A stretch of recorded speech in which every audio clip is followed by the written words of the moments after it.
touché réellement.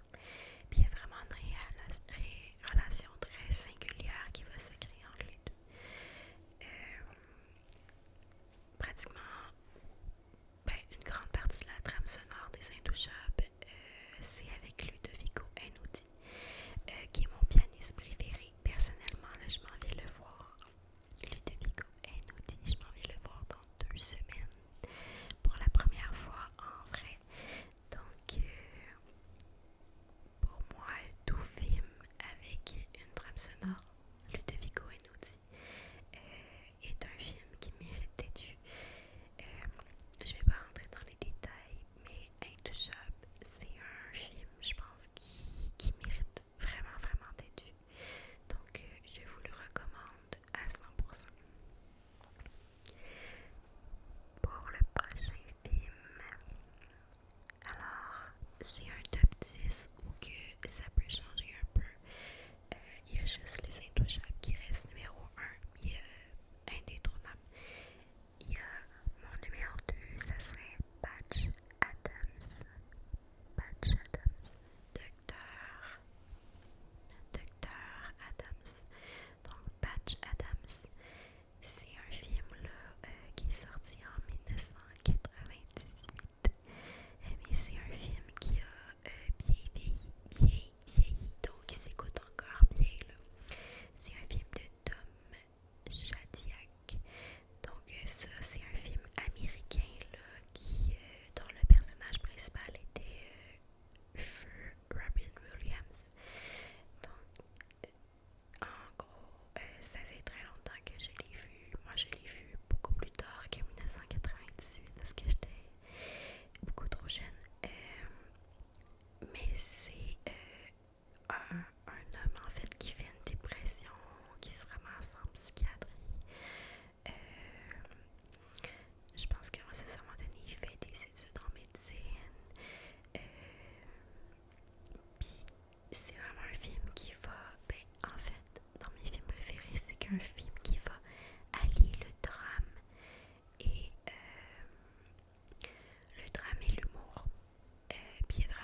voisine qui va tenter de faire l'école à la maison aux garçons.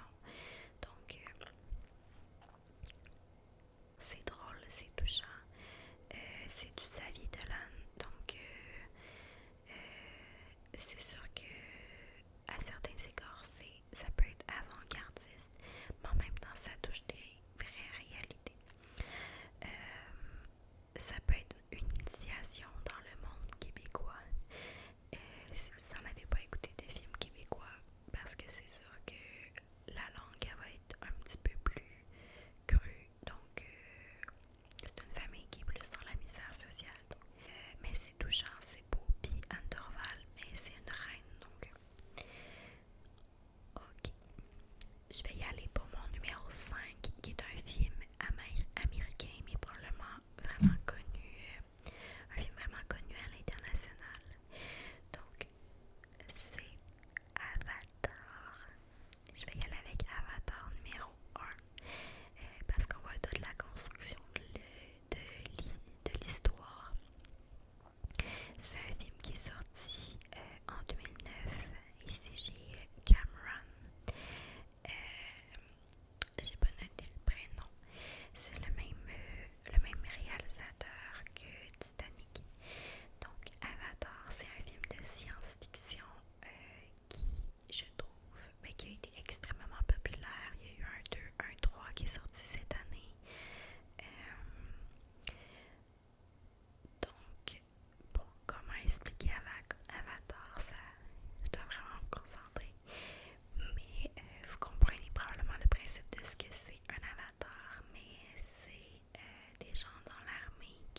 que je vais le dire en français parce que j'ai peur de dire n'importe quoi en italien.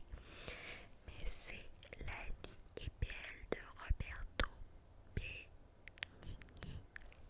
Donc c'est un film italien qui est sorti en 1997. Donc le film en fait, lui, dans le film ils sont beaucoup plus loin en arrière. Là. Je pense qu'ils sont à la Deuxième Guerre mondiale.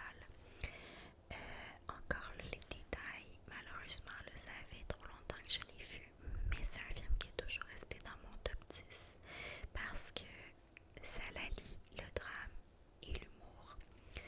Donc, en gros, j'espère que je vais bien l'expliquer, mais c'est une famille là, durant la Deuxième Guerre mondiale qui va se retrouver dans un camp.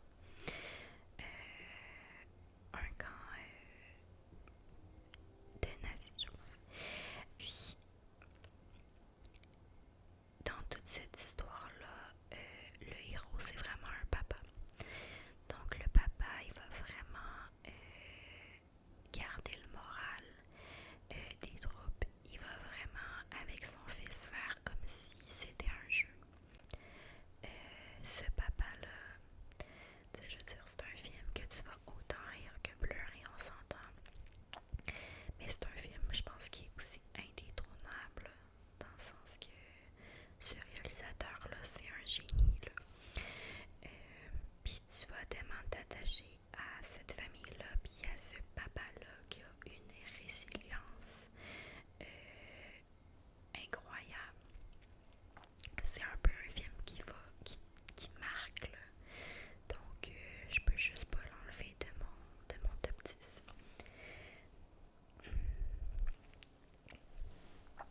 Ensuite, j'ai mis 8e un film québécois. Donc, c'est un film que tu as probablement déjà entendu parler. Si tu connais un petit peu la culture québécoise, c'est Bon Cop, Bad Cop. Bon Cop, Bad Cop. C'est un film qui est sorti en 2006 par Éric Canuel. Donc, Bon Cop, Bad Cop, ce qui est drôle, c'est que ça va être québécois, mais il va y avoir aussi une portion anglophone. Donc, si je me trompe pas, c'est qu'il y a un crime, un meurtre en fait, qui se produit à la frontière entre le Québec et, j'espère que je me trompe pas, mais je pense entre le Québec et le Canada anglais, donc probablement comme l'Ontario. Et donc, ça fait que deux policiers, un Québécois, très très très Québécois, qui est joué par Patrick Huard, et un anglophone, vont devoir résoudre un crime ensemble. C'est vraiment vraiment très très drôle. Puis la relation entre les deux se crée et devient très très forte. Ça vaut vraiment la peine de l'écouter. En plus, il y a un 2. Puis c'est vraiment drôle en fait parce que je pense que c'est un film qui va en quelque sorte amplifier l'espèce de dualité entre les Canadiens français et les Canadiens anglophones. Donc c'est quand même pas mal comique. Ensuite, on va y aller dans un drame québécois qui est Incendie. Donc Incendie, c'est un film qui est sorti en 2010 par Denis Villeneuve. C'est vraiment un drame. C'est basé sur un livre. J'aurais de la difficulté à décrire, mais c'est un film que j'ai gardé dans mon top 10 parce que il y a vraiment une intrigue. Une intrigue qu'on va vraiment avoir à la fin, puis on dirait que un film qui arrive à me surprendre, réellement me surprendre. C'est un film que je peux garder longtemps dans mon top. C'est un classique là, au niveau du cinéma québécois. Donc je le laisse. Je pense que je vais te mettre ici le synopsis parce que j'ai pas été très douée pour te le vendre.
émotions.